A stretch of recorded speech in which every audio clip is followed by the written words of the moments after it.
Hey everyone, Jarek Robbins here. Thank you and welcome back to another episode of JRC TV. I'm a bit excited today. We get to speak with someone who I actually listen to in my headphones every single morning when I'm on that treadmill right behind me, looking at those vision boards, getting ready and preparing my mind, body, and emotion for the day. And so this is someone that I feel very close to, even though we've only briefly shaken hands once when I saw him speak here in Tampa last week. But I'm really excited to have him on, and this man has a message to share with you. So with no further ado, please say hello, everyone who's watching, to Mr. Eric Thomas. Hey, what's going on, Jared? Thank you so much.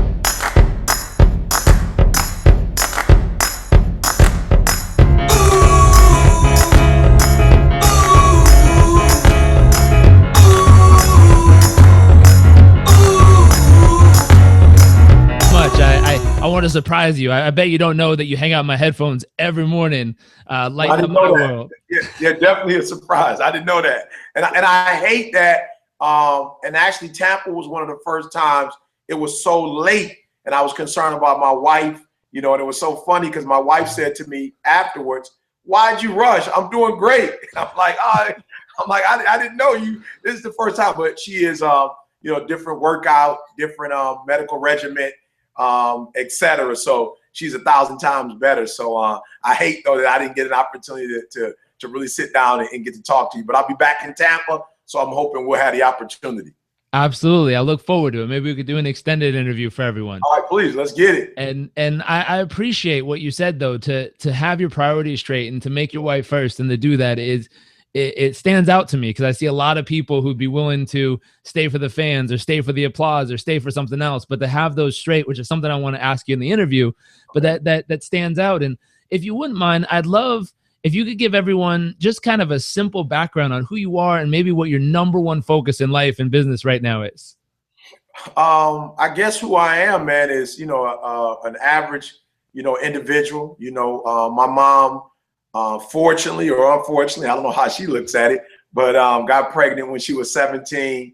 And my father, wasn't in my life at that time, or, really wasn't in her life at that time. Mom was homeless for a while. My grandmother, asked her to leave the house. Unfortunately, my grandmother had 14 kids, so she couldn't afford to feed another mouth. And so, being a single parent, my grandmother at the time.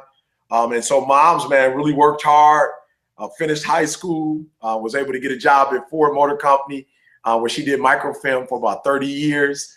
And so we just normal people, man, but each generation, my mom has said, has to get better. So I kind of failed my way through life, failed my way to success, was a high school dropout, homeless for a while.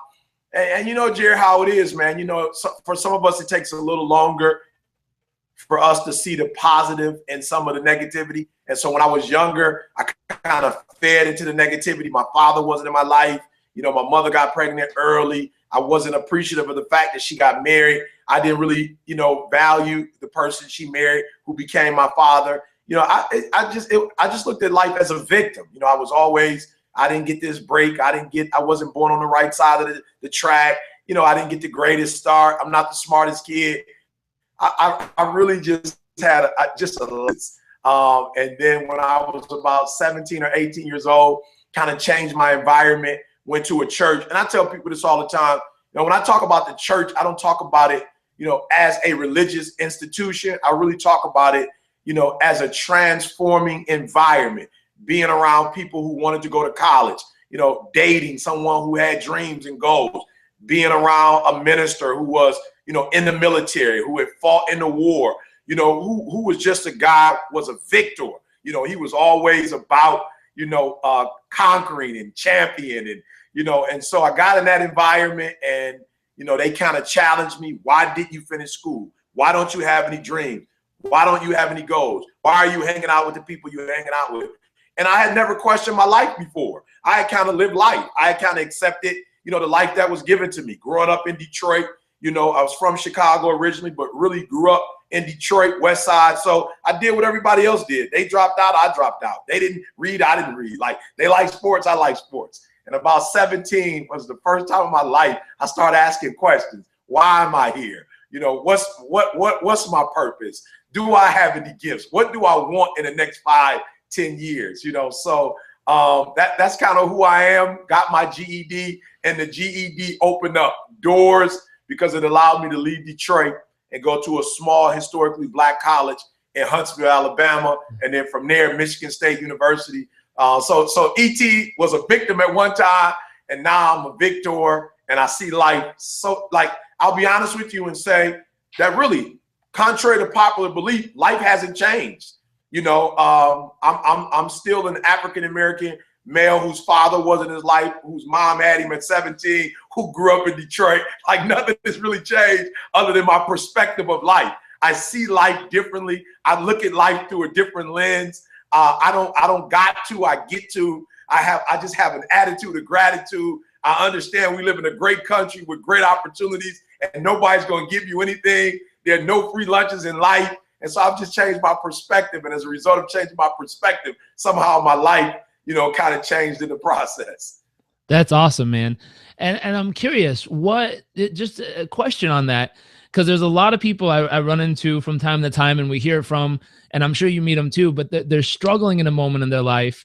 And two things, you know, what's the number one piece of advice you would give to someone in that transitionary period of their life where they might hate their job, they might hate life, they might not like what they're doing, they might be frustrated, they might trying to be start a business, but it doesn't seem like it's working.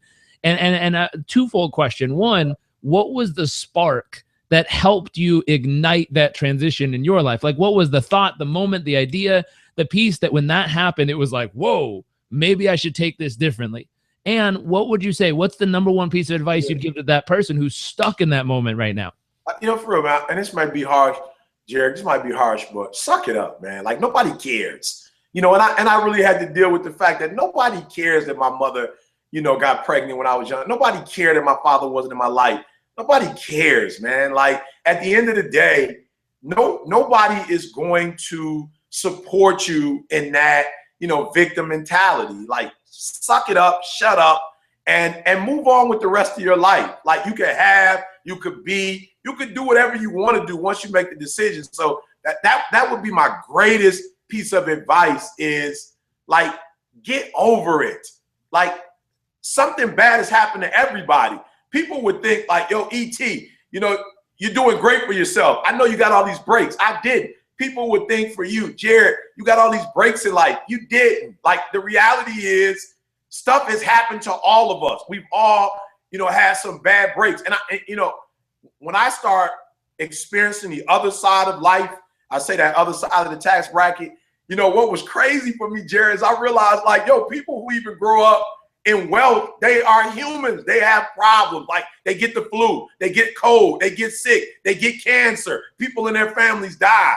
You know, stuff happens. They get into car accidents. You know, they have loved ones who get divorced. Like, they go through life. Like, just because you have a gift or you have a talent or you have money, it doesn't mean that you're going to this red carpet is going to be rolled out for you and it's just automatic, it's going to happen good for you. It does not happen that way. So I've come to realize the people who are successful have had to do something. Now, I don't know how many steps it took, 100, 200. I don't know. That's not important. What's important is that we all go through life. Life happens to all of us. It's not what happens to us, but how we respond to what happens to us that really decides if we're going to be victims or if we're going to get and have everything we've ever dreamed of. I tell people, like, yo, at the greatest height of my life, my wife has MS. You know, so it's not like, yo, E.T.'s this great speaker, and so nothing's going to happen to his wife, nothing's going to happen to his son. My son, for a semester, was on academic probation. He's got E.T., the hip-hop preacher, as his father, but he's still 18 years old. He's still a 19-year-old kid who has to experience life for himself, who has to make decisions. And so, yes, he'll graduate maybe in 4 years, but he'll have a time where he'll have to say, I was on academic probation. I had to go to summer school. You know, I had to take the ACT twice. You know what I'm saying? So I would just say to people, like, suck it up, man. But I don't care. Now, do I care about you? Yes. But I only have so many hours in a day. So I don't have time to, But if you want to do something with your life, yeah, I can support you. Yep, I can be there to give you all the information and all the knowledge. And I think, Jared, honestly, what changed for me, and I tell a couple different stories. about, you know, some things that really sparked me. But I'll be real. On a basic level, I'm going to say getting in a new environment. Like when I got around people who wanted something in life, and these kids were 19, 20, 21 in college, you know, but they wanted to be doctors and lawyers. And I've never wanted to be a doctor. I've never wanted to be an engineer. Like I've never had that goal. But when you're around people who are successful, you kind of feel some type of way. Like, okay, I don't want to be a doctor or lawyer, but I do want to be successful. And when you start seeing people getting up and going to class, you know, people putting on suits, people walking around with briefcases, people buying cars, people graduating from college, people getting fellowships. I didn't want to be a doctor. I didn't want to get into med school. I didn't want to get into law school. But I realized I do want to do something, and I don't want to be a failure forever. I don't want to be known as the kid who dropped out of high school, as the kid who was homeless. I don't mind that being a chapter of my life, but I don't want it to be my entire life. And so when I got around people who wanted something in life, people who were reading books, learning new words, writing papers, you know, public speaking, for real, man, I was like, yo, E, you're going to have to do something. If you want to be like these people, you're going to have to do what they're doing. And so I think, man, maybe about 18, almost 19, when I got my GED and went down south and got in a different environment with people who had dreams and goals, who had vision boards, you know, who was hitting that treadmill. When I started hanging out with people like that, I'm just going to be honest, I'm human. And I don't know if you want to call it competing, because I wasn't competing against them, but I did have a competitive spirit, and I wanted to be able to live a different life than the life that was handed to me when I was born. I like that. That's huge. Along that journey, that was long. I'm sorry it took me so long to answer. You said short, but that's a straight answer. That's real. You know, you talk to people all the time, and you're right. It doesn't really matter where they came from. They're human, and they're gonna face stuff. And I think the scariest place to be isn't always not having everything. Sometimes it's the people who were given things that they never knew how to earn themselves. Yeah. And now they live in fear their whole life, worrying that if I mess this up, I will never know how to get it back. And one of the greatest things my dad ever taught me was it doesn't matter about the end result piece. It matters, do you have the skills? Have you learned what it takes to get there? Because if you do, you can earn your way back. If you don't, you're going to live in fear your whole life, freaked out. If you ever mess it up, you're never going to have the opportunity again because you don't know what it takes to get there. Absolutely. But that was a lesson I learned. What was one of the greatest lessons you learned along your journey so far? Something that just stood out that's like, wow, like this is so important. You know, and I don't mean to be disrespectful, Jared. Some people take this the wrong way when I talk about GoFundMe is the in some respects to me, I'm not generalizing, but I say sometimes that the GoFundMe is the new welfare system, you know. And what I mean by that, Jared, of course, there are people who are doing it very legitimately. You know, they have a business plan, etc. But there's some people, Jared, who just believe that you're supposed to finance their dream, you know. And that's the biggest lesson I learned. Like, this is yours. Nobody's gonna, you know, be as passionate about your dream and your life as you are. Nobody owes you anything, you know. And at an early age, I remember, you know, trying to get a grant.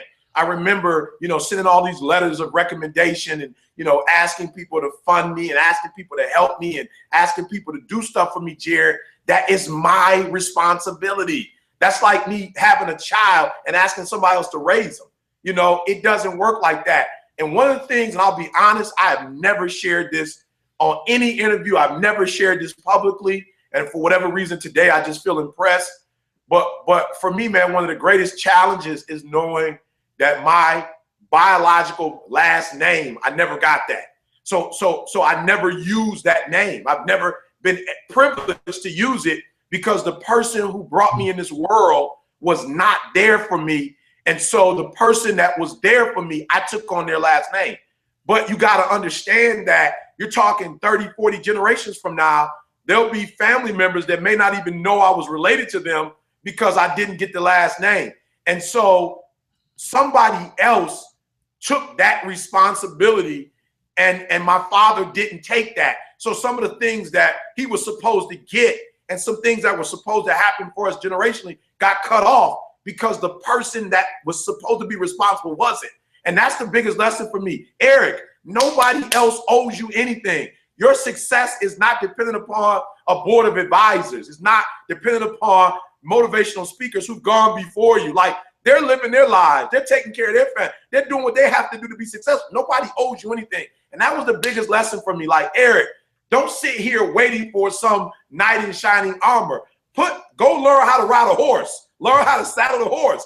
Like, learn how to put the armor outfit on, and then you get on and you become your knight in shining armor. And I'm not preaching this, you do it by your own bootstraps. No, we all need supporters. We all need inspirers. We all need to be motivated.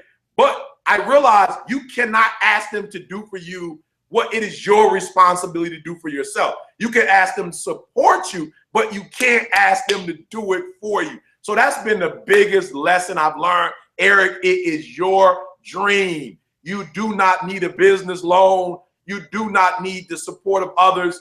You need to do what you need to do. And when you become, what do I want to call the word? Like legitimate. When people see that you are real, then people will support you. But you can't ask them to take a risk on you. You've got to take the risk on yourself, if that makes sense. That's huge. That's huge. That's the difference maker. It's the person willing to take that first step. But I like what you said, own responsibility. And I've never thought about it in a generational way like that. But that's deep. And that's meaningful for people to own that. And if you do something in the world, take responsibility and find a way to make it work. And I think some people get in their heads and they have that perspective, like you talked about in the beginning, where they don't think it can work. And the biggest thing that needs to change, I'm guessing, is their mindset. And if they change their mindset, they can take control of that right there. Absolutely. So here's a question. I realize you inspire millions of people around the world. You inspire me every day, whether you like it or not. You're in my headphones. Who inspires you? Who moves you? Who brings you to life when you need it? Yeah, and I'm a little different. You know, these type of interviews, you know, meeting people in person, I can't explain it, but it's almost like it works. Like, it's valuable. And you got to understand, man, my situation is a lot different than, you know, Tony Robbins, Les Brown, you know, Zig Ziglar. You know, I'm in a different generation in terms of social media. And so, hey, I'm talking to a camera in the basement. You know what I'm saying? Like, I'm in the basement talking to a camera. There's no live audience. There's no studio. You know, I'm talking to a camera. And so when I meet somebody like yourself, who's married, who's doing what you're doing, it's like, yo, E, you can now, when I come in the basement, there is a face with the camera now. There was a guy I met, Rashad, in the Tampa airport. Kid got his GED. I'm talking to him now when I do my TGIM. Like, I'm thinking of, it's almost like an avatar. And I've got, you know, I've come up with a name. I've come up with some needs. You know, I've come up with a scenario. And now I'm talking with all this energy because I'm talking to somebody. Whereas if you go back to my first TGIMs, like, I'm not talking to anybody. You know, so every time I read IG, a direct message, you know, a post, and you know, the post you put on about, you know, you got to understand, like, I'm asking the question. But because I'm asking the question, it's in isolation. But when I read your comment, now I can reflect on the question and really what that question meant, what it means to a marriage, what it means to a young man who's really struggling to know the balance. So you guys have been my inspiration. Of course, you know, Mother Teresa, you know, Martin Luther King, you know, Gandhi, you know, people who went before us and had this overwhelming desire to be in people's lives.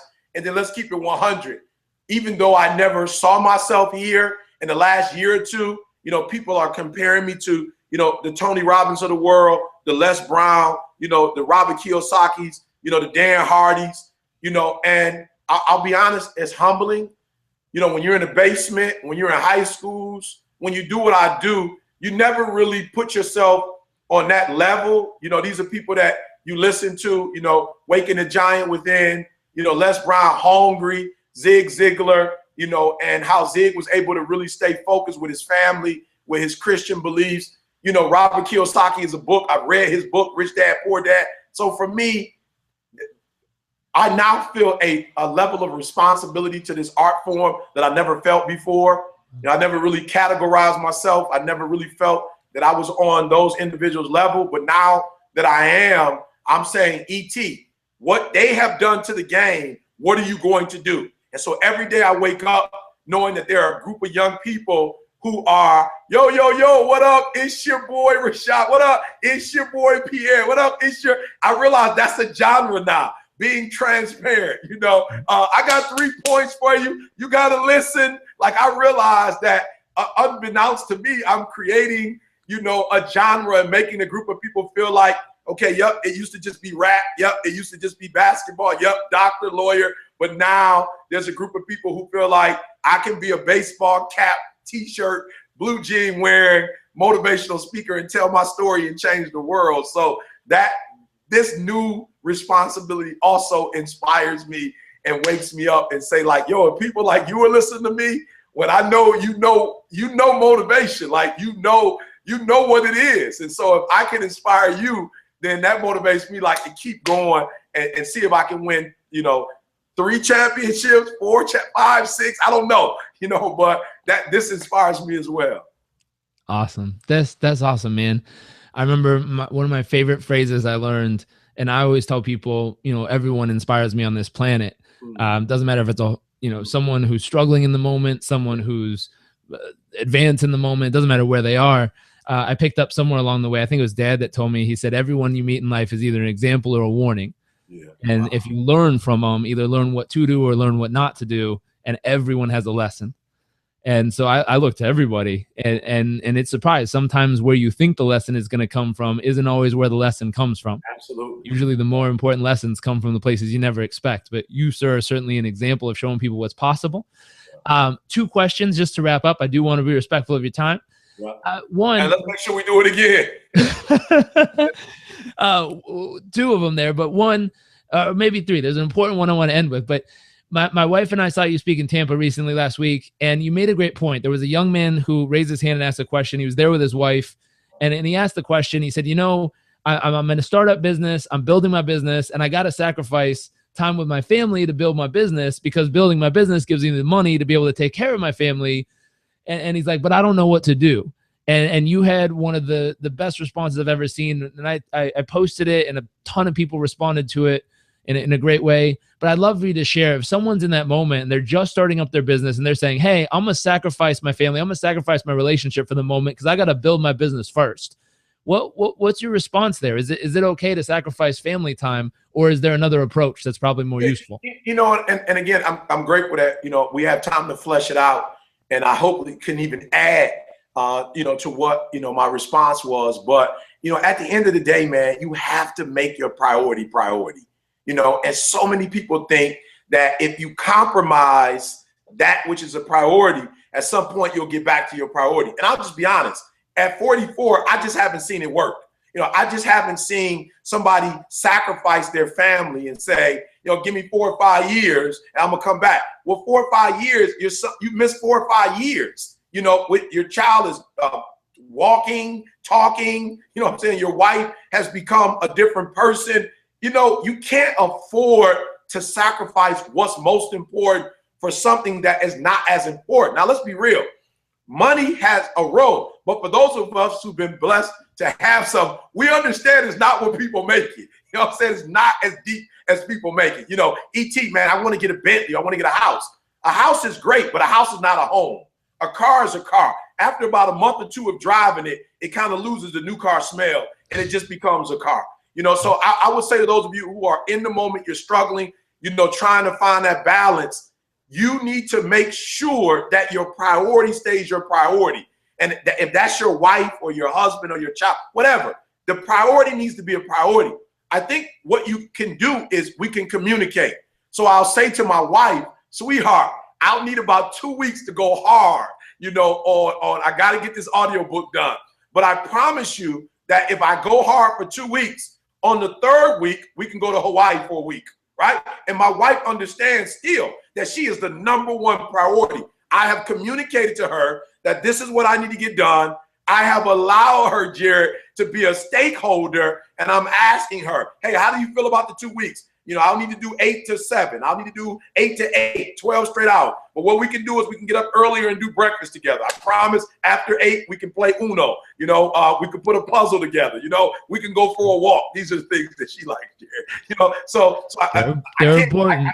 Yeah, I can't play Uno with you for, you know, I can only get beat up, you know, maybe one game. I can't let you beat me up, you know, for 4 hours, you know, and then my wife and I are discussing. She'll say, you know what? Hey, look, take 3 weeks and take 8 to 8, and I'll sacrifice the first couple of weeks. Me and my mom will go somewhere, or me and the kids. But I'm communicating with my wife, and I'm letting her know you are first. Because honestly, what has happened in some marriages in those 4 years where you were building a business and your wife had some needs that you couldn't meet, somebody else can't. I always say unmet needs will be met. Now they may not be met by you. All right, but I just wanted. It's a hard truth, but it's real. Yeah, I can keep it 100. Unmet needs will be met somehow. And so I just believe that while you're doing your business, don't miss your wife's needs. Don't miss your husband's needs, because when you come back, they might not need you anymore. Don't miss your kids' needs. They might join a gang, or they might get involved in some activities that are not beneficial to them. So make sure you make time for them. And that doesn't mean that we're going to always be able to take trips. It doesn't mean we're going to be able to sit at the kitchen table together and eat dinner all the time. But it does mean I text you. It does mean a 30-second call or a minute call, and I let you know how much I care for you. I let you know how much I value you. And then listen to me, guys. This is what I told the young man, and I learned it late. But I have truly come to realize that when you make your priority, and you start doing secondary things, you can get those things done in less time if you make your priority a priority. What I mean by that is there's some people that have taken a year to write a book. You could have got that book done in 6 months if you went all in, if you were focused, if you were motivated. It took you 4 years to get a degree that it could have taken you 2 years to get. So all I'm saying to you is that which takes 3 weeks to do it in 3 weeks. Don't let it drag out to 6 weeks and 9 weeks, and then you put your family on the back burner. Nobody wants to sit the bench. Nobody wants to ride the bench. But I don't mind riding the bench if coach has a plan to put me in. I don't have a problem riding the bench if I'm still an integral part of the scheme of the game. So I would just say family is not something you can get back. Time is not something you can get back. Jerry and I both can tell you, you can get a car back. You know, you can get money back. These are things you can get back, but you can't get your son's 6th birthday party back. You can't get that his first year in high school. You can't get that back. You can't get his senior year basketball games back. Your daughter's senior year soccer games back. You can't. And I'm going to say this and stop. And I'm not bragging, but you guys know my schedule. I just want to show you that it could be done. I never miss any of my daughter's basketball games. I told my agent, here are the games. If the company really wants me, they can do it another time. I never miss a game, my son's football game. I made a commitment that that my daughter will look, and after every rebound, she'll see her dad in the stands. I will not be the world's motivator, the world's inspirator, and my kids say, we don't get that at home. So am I telling you that it's easy? No, I'm not, but I'm telling you it can be done. Now, I have to say this to you too. If you're average, you're not going to be able to get these allowances. This is why you have to be excellent at what you do, because when you're excellent at what you do, people will work with you in ways they won't work with you when you're average. So I just had a university that I was scheduled to speak at. My daughter's spring break came up. Tampa opened up. I told them I couldn't do it. We need to reschedule because this is the last spring break that I'll ever spend with my daughter in high school. She'll be a senior next year, so I know she's not going to want to be with me during senior spring break, okay? And so guess what they did? They rescheduled. They pushed it back a week or two. That's what happened when you operate in a spirit of excellence. People will work with you. So I need you to make your family a priority, keep them a priority, let them know that they're a priority, communicate that they're a priority, and they might even help you get some of the stuff that you need to get done so you can do it quicker. So that's my response to finding that balance, Jared. And again, I'm not saying it's going to be easy, but if it was easy, everybody would do it. I love that. And it's going to be worth it. I like it. Oh, I love that. It's going to be worth it. I have a couple questions. Okay. Obviously, people tuning in, I'm sure they're loving this as much as I am. I keep you in my headphones as much as possible just because you keep my spirit alive. You re-inspire me from the inside out every day. Is there a way that if someone wants to tap into weekly or monthly in some way, shape, or form that they can? I remember you mentioned a program at the end of the conversation in Tampa. Would you mind telling people what that is and how they could grab it? And I'll make sure they have links and everything in the video. Yeah, so again, for those people who are just looking for a little motivation, of course, every Monday I come out with what's called Thank God It's Monday. And this is just, man, a shot in the arm. This is meant, man, to keep those of us who are already pumped up and motivated, give us a little, keep the coal on the fire a little bit longer. And then, of course, at etinspires.com, I've got mixtapes, about 3 mixtapes. And it's just, my motivation mixed with some of the music that I love. And I love for you to listen to it because some people be shocked at some of the music that I listen to, that inspires me. And then I believe that my first book, When You Want to Succeed as Bad as You Want to Breathe, The Secret to Success, is very motivational. My next book, I wrote that for people, Jared, like us. But for those of you who are just looking for some motivation, that first book, I think, really will give you the hope that you need, that you don't have to be great to get started, but to be great, you definitely, as Les would say, you got to get started.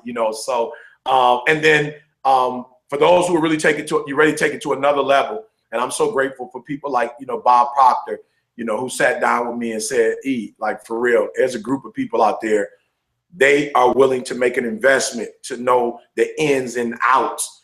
So with our Breathe University, there are different levels, but there is a level in Breathe University, the diamond level, where I just had a young lady who was working on a book and we just talked, so for people who are like, yo, I need to talk to you, like I want to be able to get on the phone and spend some time with you. I don't necessarily want to do, the general meeting. I want some one-on-one time.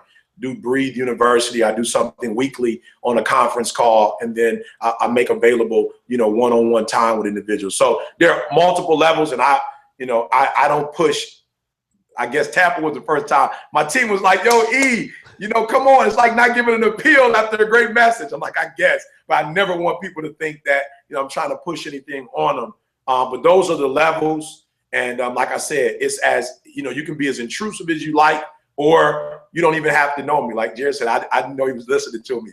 So through the mixtapes and through the videos on YouTube, you can have ET Unlimited. I think they're about close to 360 free videos that are online. And now we're coming out with a more spiritual inspiration type YouTube channel, where it's just some about the messages that I've done that are like faith-based messages. So got some more free stuff coming out. Mixtape is coming out, hopefully May. CJ told me, he said, until you finish your PhD, no more mixtapes. I'm tired of hearing you say you're working on your PhD. Like, you got to get that done. So I did my part the end of January, finished with the PhD. So during my graduation, I think at my the gala that I'm opening up to the world, I think we're going to release the mixtape then, and then we're going to release it to the world sometime like end of May, first part of June. So yeah.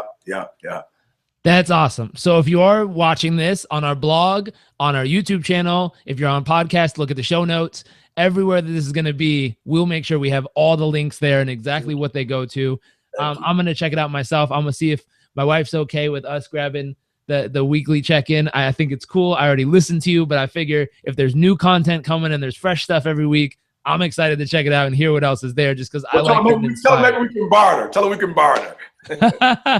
Deal. We'll find a way to make it work. But for everyone tuning in, definitely check out the links on the blog. Click them, buy them, check it out. Join in, whether it's a book, a mixtape, whether it's joining in Breathe University. Find the piece that fits for you and do it. Yeah. Let's see. There's a big final question I want to ask, and it's 2 parts, because one has to do with your legacy of how you want to be remembered. And 2 is something that I remember you mentioning was important to you, and I want to know how we can help. So first, what do you want your legacy to be? What do you want that ripple in the universe to be because you were here? I kind of see myself, a mentor of mine before she passed with cancer, she called me the refresher. She called me the refresher. And, she felt like I was that guy when people lost their way in life. She used to say, like, you're like that big truck and you take your battery and put cables on your battery and connect it to their dead battery, and boom, you know, with a push of the engine, you know, the turn of a key, you get those people fired back up. And I think that's what I want to do. Those people who have lost hope, you know, two groups. One group, they have put in the work, Jared, and you know how this is. They've done everything they were told to do. They did everything the right way, and the marriage still didn't work out. You know, the degree didn't work out, or the profession still didn't work out. I want to give them hope to say, stop scoreboard watching. You weren't doing this for a reward in the first place. You were doing this for you. That's who you are, you know, and I want you to get back to loving life, you know, and then for that group that has been hurt and they stop believing in people, you know, they don't believe that there are good people in the world anymore. They don't believe in doing good deeds anymore. Like, they actually became the negativity that they weren't. The hurt that they hated, they became that hurt. And I want them to love again. I want to inspire them to believe again. I want to inspire them to hope again. Like, I don't want them to be strung out on drugs, or, you know, just to give up hope, become hermits, and, you know, just give up on life. There are no good people in life. Nothing good is ever going to happen to me. I don't even know why I should try. I want to inspire those people to say, dream again, hope again, believe again, get married again, you know, get in your child's life. So what, your child hung up on you the last 3 times? Give it a 4th shot, give it a 5th shot. Get in your child's life. Like, I just want people to and that's the only way to say it, Jared, to awaken for real, the giant within, to awaken the human again, to awaken the greatness within, the phenomenal within. That's what I want to be known for. This guy gave me hope when I was hopeless. He charged me, you know, when I didn't have a charge. That, to me, that's what I want my legacy to be. That's beautiful, man. I like that. I like that example of the truck too, hooking it up and lighting it back up. That's amazing. Hey, you might not need that in Tampa as much as we need it in Michigan. My wife was born at Michigan State. She went to Michigan State. She's a Spartan as well, and she grew up in Belleville. So we're heading back up to see family in just a few weeks here. Okay. We love it up there. So final question. I know you mentioned that one major goal, and this is a big one, but I think, I don't know, someone might be listening that might be able to help in some way, shape, or form. But you mentioned the Nobel Prize, and you said being noble was something important to you, and taking time to say hello and taking time to communicate. And I watch you on Instagram now, and you really do. You take time to connect with people. If you have to miss a flight, you miss a flight. You do it. It's beautiful and amazing. But is there any way, or how can we help you? And specifically, how can we help you win that Nobel Prize? I'll be honest with you, and nobody's ever asked me that before. I'm a practitioner at heart, Jared. I'm a practitioner. I'll be honest and say, I don't know that I have the system. You know, I kind of feel like Michael Jordan, you know, when Mike first came in the league and was putting up 60 and, you know, man, electrifying the crowd and kind of bringing the love of basketball back, you know, in the hearts of the people. I feel like I'm that Michael Jordan, but I don't have that Phil Jackson right now. You know, I feel like I don't have, you know, those people who are movers and shakers in the world, you know, who can make a phone call, you know, and allow me to get into the school systems, to help me, you know, to put those kind of fundraising events together where I can raise the millions of dollars through my nonprofit organization and be able to buy kids computers, you know, et cetera. And it was funny, I was sitting down with Warren Buffett in a meeting not too long ago that Dan Gilbert invited me to. And I'm sitting there like, wow, I'm in this room with all these people, and I didn't have anything to give them to say, you know, like this is how through education I want to change the world. I didn't have that format. And when I look at somebody like Bill Gates, I'm like, wow, Bill Gates left Microsoft, you know, he started the you know, the Millennium Scholarship, and I know people personally who've gone through school as a result. And there were a group of people who helped him sit down and put that framework together. And I feel like when you talk about noble, when you talk about shaking their hands and getting into people's lives, I can do that part. But the systems, I'm not a systems guy. And the system is going to take for me to be able to change the world globally. You know, it was funny. My wife said, wow, you fly Delta all the time. Like, you know, you got your kids flying Delta all the time. You can't get them to sponsor you. And I say, you know what, sweetheart, I don't know how to do that. I'm a practitioner. I'm not an administrator. I don't do that part, you know. And so you're the first person to ever ask me that. And maybe it's because I probably couldn't even articulate it, what I needed maybe 6 months ago. But after finishing the GED, after finishing the PhD, I'm still in love with the GED, man. It opened up the whole world to me. But just recently, after finishing the PhD and moving on, and now concentrating on the Nobel Peace Prize, I think I kind of know the strengths I have and the weaknesses. And that's probably, you know, a weakness. I'm not a systems guy, and I probably need somebody to sit down with me and take my vision and help me to put it on paper so that I can share it, you know, with other individuals who could possibly help me make that become a reality. I like that. Well, I know some systems people, so I'll do my best. If you're listening in and you're a systems person, feel free to reach out to me, and I'd be happy to pass the message forward. I want to make sure you get the right systems people, not systems people that are trying to sell you their systems. So you can email me. I will sort through you and make sure that if we find the right systems people, we will get them to you. Yeah. And I will do my best. I have some friends who might be those systems people, and maybe offline we could chat, and I'll see if I can offer that in any way for you. Yeah. But I just want to say thank you for taking the time to join us and say hello to everyone and share this message with them. I definitely look forward to crossing paths in person sometime and being able to hang out and say hello. Absolutely. And absolutely. Especially if your wife, I'll see her in Houston next year. Final Four, baby. She was so excited. She had her Sparty gear on. We were up the street here, and she was screaming and yelling. I knew she was excited about life, but the first time there was a Spartan football game on and I saw her running in place on the bed while the running back was running down the field. And when he got tackled, she dove backwards into the pillows and went, oh! At that point, I knew how passionate she was about Sparty. Hey, so favor, you know, football game, basketball game, and she knows I work with the team. I know you guys are up here doing your thing. But on one of the first games of the season, football, I like for us to do it together. So tell her, please, let's make that happen. We will find a way to make it happen. That'd be an amazing gift, and she would be out of her mind excited. We almost went last year, but it was negative something degrees outside, so we watched a few blocks away on the TV. All right, let's get it. Okay. Well, for everyone who tuned in, thank you for taking the time to watch this. Make sure to click the links below on our blog. Make sure to click the links on the show notes or the video. Check out Breathe University. Check out the mixtapes. Check out his awesome books. And we'll do our best to see if we can get him back on for another episode of JRC TV. For those of you tuning in, hope you have an amazing week. We look forward to seeing you next week. And again, Mr. Eric Thomas, thank you for joining us. Thanks, man. I appreciate you.